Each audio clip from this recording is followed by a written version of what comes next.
What is going on, everybody? This is Snowman. Welcome back to Free Game Friday. This is a game called Tess, and I've actually really enjoyed it. I've been pleasantly surprised with how much fun it actually is. We're going to start a new game so you can see what Tess is all about here. Platformer, it's an indie platformer that has cave story influences. You're going to see that a lot, but it is kind of story driven here as well. It has gamepad support. I'm using gamepad, so that's always a plus in my book, and yet it may just be my controller, but sometimes it sticks and you continue moving, you know, with the joystick. But it also has keyboard controls, and those work just fine. So you can talk to people here. It's got an interesting kind of mood about it. Everyone seems to be depressed or wearing a mask, and maybe this is, you know, deeper and theological or something. But oh hey Tess, I'm always just sad. I'm a very sad person. I'm wearing a sad mask. Hey sis, sorry things didn't work out yesterday. Yeah, everything I say in this game is going to sound really depressed, so it's kind of funny. Your friend Millie left a letter by the door, so I got to go check out this letter here. That's a save icon, of course, and then we check out the letter. Looks like it's for you, the letter. Tess, I'm so sorry about what happened. Blah, blah, blah. Come to the lookout peak. So then I got to go and find her at the lookout peak.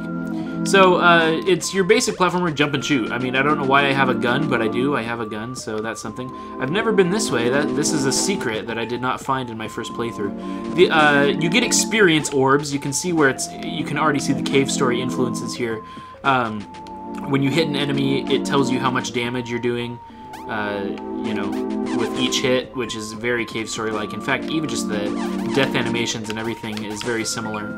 But you can see health in the top there. There's also a white bar that's increasing with the experience. I thought that was, you know, going to be also cave story where it upgrades your weapons, but it's not. Actually, when you upgrade, you can see there, it adds an extra heart of health to you. So every time we fill that experience bar, we're going to get more health, like max health, which is good. It's good to have more health as the game does get harder as you go.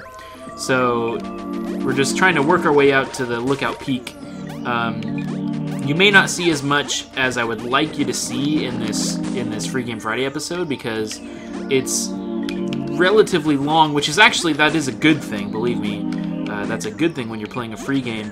You want it to have some length to it. But that just being said, just you may not see as far as I would like you to. So, but there are save points, and so we'll just do another save here. This person says, "Hey Tess, everyone's so depressed. I'm doing all right. You're holding up pretty well, considering what happened yesterday. We don't know what happened yesterday, but I'm sure we'll find out.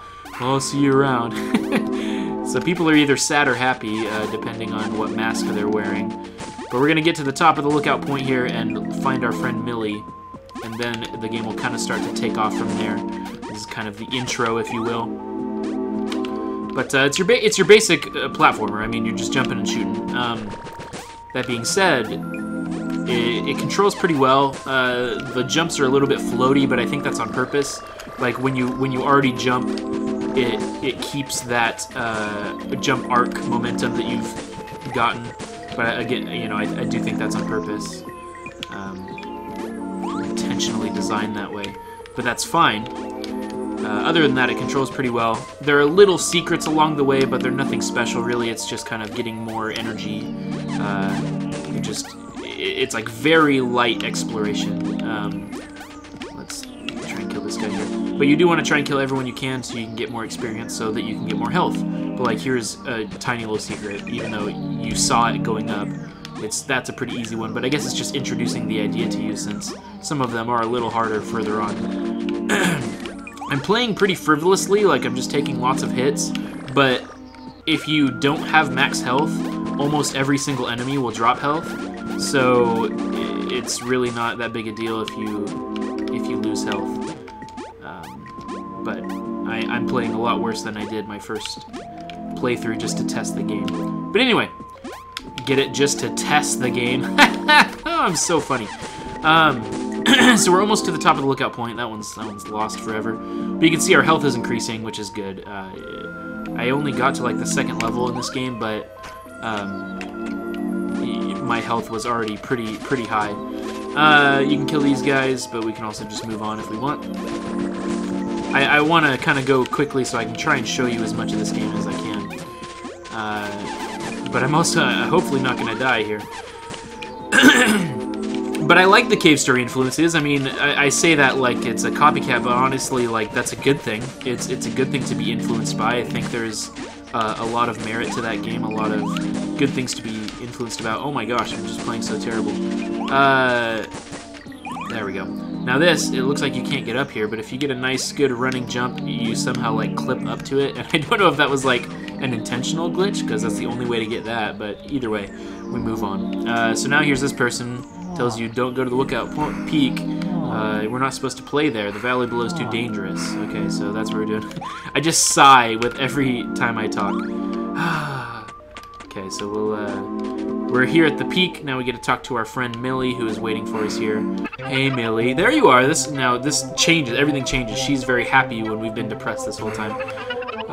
You haven't been up here. Come closer so you can get a better look. Okay. It's a nice view. Yeah, that's where I come when I'm feeling down. You get to look down. Maybe we go down there. We're not allowed to. Yeah, there must be something really good. We could be the first people down there. You come with me? Yeah. I'll see you at the bottom. So now it's like, all right. There's a lot of dots and sighs coming from Tess here. But I fell, and now we're in Ice World, and I gotta find Millie. Oh, but there's Millie. Oh no, this isn't good. This was a bad idea. I should have stopped her. What do I do? Come on, Millie, it's time to go. Oh gosh, her face is smashed.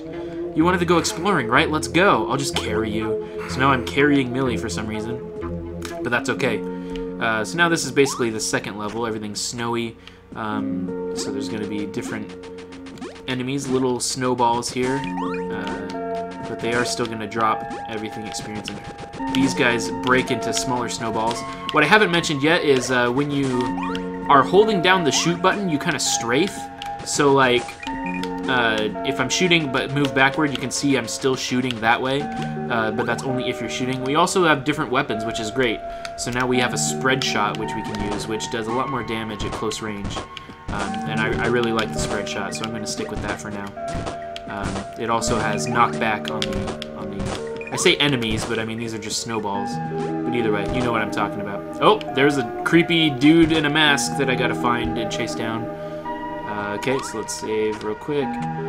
There's little ice enemies. These guys break off and shoot little spikes when they die, so you don't want to get hit by those. You can see now my health is pretty high. That's a good thing. There we go. But anyway, like I said, before, just I've actually enjoyed it a lot. I think it's it kind of wears its influences on its sleeve, but I don't know. I haven't gotten too far into it, so I don't know a lot about the story or anything, but all I know is I've enjoyed it. I've enjoyed my time with it. These guys are a little hard to hit. You have to hit them on the uphill. Okay. This is ice, what I'm standing on, so you slide around on it. Oh, I didn't mean to get hit by that. You can see I'm sliding there. That wasn't just the controller glitching out. That was me actually sliding. You also have a knockback with the shotgun, so you gotta kind of be careful with that and use it. Oh, no, I died. Okay, well, that was a bad example. When you die, you go back to your last save point, so it's a good thing I saved. Otherwise, that would have sucked. But I do need to be a little more careful. I've been very careless with my play, but that's fine, too. Seriously, there is a lot of health. That was the controller glitching out on me. I did not mean to go that direction. I'm gonna die again. Awesome. Anyway, but it does get harder, and there are harder enemies. You can see things are doing 2 damage to me now. The ice enemies and the little plants, the spiky plants, those do 2 damage now instead of 1, and so I assume that's only going to get harder from here. So even though we're leveling up and getting more health, you need it because these enemies are doing a lot of damage to you. Oh, I guess they only do 1, but there's spikes that shoot out of them at the end. They do 2. Either way, oh gosh, yeah, I have 1 health, so I can't die here. If I touch those spike plants, I'll die. If I get hit by this, I'll die. Okay, we're back to health. Let's take it a little bit slower here, just so I don't die. But the controller is glitching out on me a little bit. It's getting stuck in a direction, so sometimes I take damage that's unwarranted, but that's fine. Oh, that was close. I almost hit that snowball. Good. Okay, we want to go up here. I mean, down there is just enemies, but we want to progress up here. So now I think, yeah, we can enter this fortress here. Oh, hello, small one. Are you lost? She just sounds like super annoyed, like passive-aggressive, like, we're lost, my friend, we need to get back home. So I need to go up the tower here. So anyway, you can just see it kind of goes and progresses like this, but this is Tess, and again, I don't know exactly how long or how much more there is to it, but I really enjoy it. I may just play this on my own, and obviously I don't want to spoil too much anyway, since I get the feeling there's more to it than just jumping and shooting. So it seems like there's a bit of emotional story to it. So I'll kind of leave it here, but now you can see we're climbing towers, we're shooting things, and then when we get to the top, it got kind of weird at the top. There's some weird stuff going on, but I'll let you go play it for yourself. Obviously, I have the game in the description. This is Tess. It's on Game Jolt, so go pick it up for yourself. Oh, this is where it starts introducing new mechanics. I will show you this.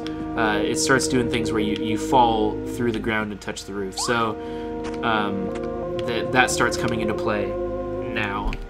For example, like if I fall down there, I'll hit those spikes, but here I'm blocked off, but I need to fall down there. So it does a few puzzles like that. So that's kind of cool. I like that it's adding new tricky elements. It's like this guy's testing me, the weird dude with the mask. Here you can jump up and jump up to the thing. So it's interesting. I'm glad that they're adding new things to it as you go. Anyway, this is Tess. Go try it out for yourself. I'm Snowman. Thank you for watching Free Game Friday, and I'll see you on the next episode. Until then, adios. I'll see you. Bye-bye.